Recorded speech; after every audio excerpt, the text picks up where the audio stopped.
करने के बजाय कि मैं क्यों आया हूं, मैं सवाल पूछना चाहता हूं कि अगर भारत की लोकसभा में स्पीकर श्री ओम बिरला जी ने एक कमेटी का गठन किया, ज्वाइंट पार्लियामेंट्री कमेटी का, उसमें सभी पार्टी के एमपी हैं, ओवैसी साहब भी हैं, आप पार्टी के संजय सिंह भी हैं, डीएमके के राजा साहब भी हैं, यहाँ के जावेद साहब भी हैं, सैयद नसीर साहब भी हैं,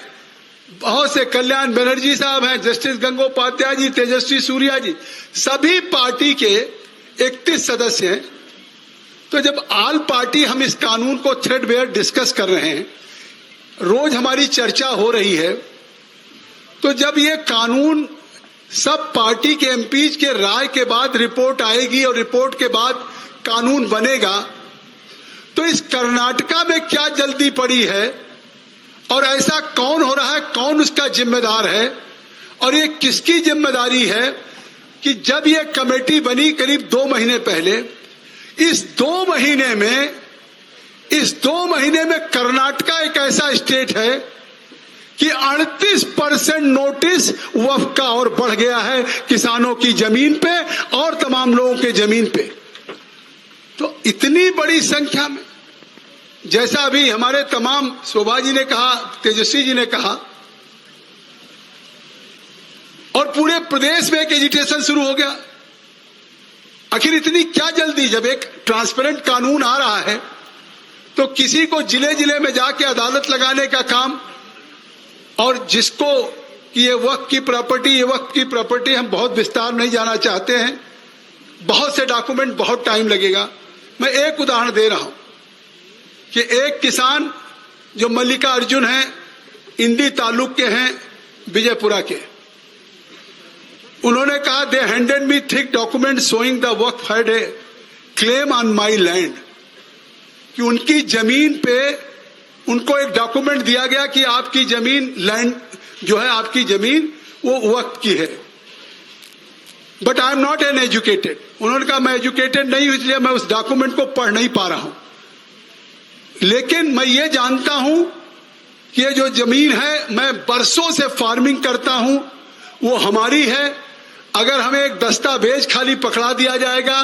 कि अब आपकी ये जमीन नहीं, वक्त की जमीन है, तो आखिर एक मल्लिका अर्जुन किसान जैसे हजारों किसानों के सामने ये जो सवाल खड़ा हो गया है, इसका कौन जिम्मेदार है कर्नाटक में, इसका जवाब सरकार को देना पड़ेगा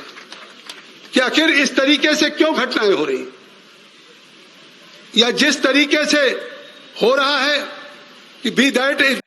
as it may, it is also reported that the Karnataka Waqf Minister Shri V.J. Jameer Ahmed Khan has been setting a target to revenue authorities during his meetings with the Tehsildar, Assistant Commissioner, Deputy Commissioner to register the identified Waqf properties expeditiously. Even on November 7